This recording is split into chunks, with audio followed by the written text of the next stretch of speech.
ভিন্ন ধর্মের ছেলেকে বাড়ির অমতে বিয়ে করল মেয়ে। সেই জীবিত মেয়ের শ্রাদ্ধ করলেন পরিবারের সদস্যরা। চোপড়ায় এই বেনজির কাণ্ড ঘিরে হইচই পড়ে গিয়েছে। পরিবারের অমতে ভিন্ন ধর্মের ছেলেকে বিয়ে করায় প্রকাশ্যে জীবিত মেয়ের শ্রাদ্ধ করলেন বাবা মা।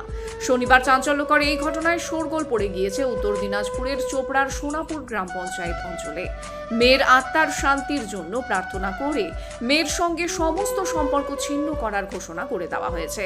পরিবারের সদস্যরা মনে করছেন বাড়ির অমতে ভিন্ন ধর্মের ছেলেকে বিয়ে করায় মেয়ের মৃত্যু হয়েছে। পাশাপাশি গোটা পরিবারের সম্মান ও সামাজিক মর্যাদাহানি হয়েছে। সেই কারণেই জীবিত মেয়ের শ্রাদ্ধের আয়োজন। রীতিমতো পুরোহিত দিয়ে মন্ত্র পড়িয়ে যজ্ঞ করে মৃত ব্যক্তির মতোই শ্রাদ্ধের কাজকর্ম হলো জীবিত মেয়ের। এমনি শুধু শ্রাদ্ধের অনুষ্ঠান নয়, প্রচলিত রীতি মেনে আত্মীয় স্বজন গ্রামবাসীদের জন্য ছিল খাওয়া দাওয়ার ব্যবস্থাও। স্থানীয় বাসিন্দাদের কথায় এই কাজ একটা দৃষ্টান্ত। আগামী দিনে গ্রামে এ ধরনের ঘটনা ফের ঘটলে পরিণতি কি হতে পারে তা সকলেই দেখে রাখলো।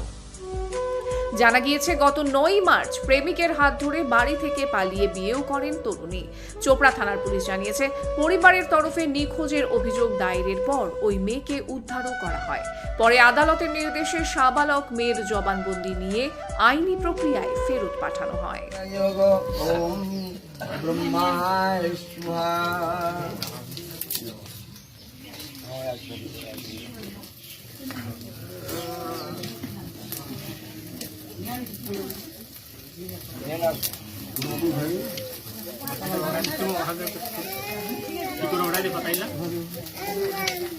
जय जय गीता, जय जय गीता, जय जय गीता, जय गंगा गीता, सावित्री सीता, पतिव्रता, ब्रह्म बलि, ब्रह्म विद्या, त्रिसंध्या, मुक्ति गहिनी, अर्धमात्रा, चिदानंदा, भवभुग्नि, शांति नाशिनी, वेदत्रयी, प्रमानंदा, तथात्व ज्ञान मंजरी।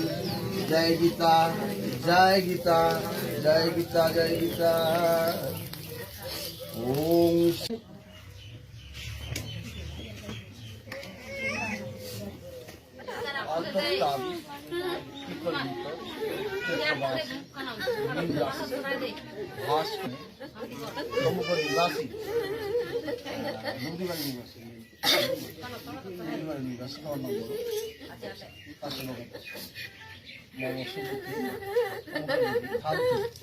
যোগেশ্বর কর্ম বলরামকে সংকল্প কর্মনামকে অর্চিত দৈবতম শ্রী বিষ্ণুবেই নারায়ণ নমঃ।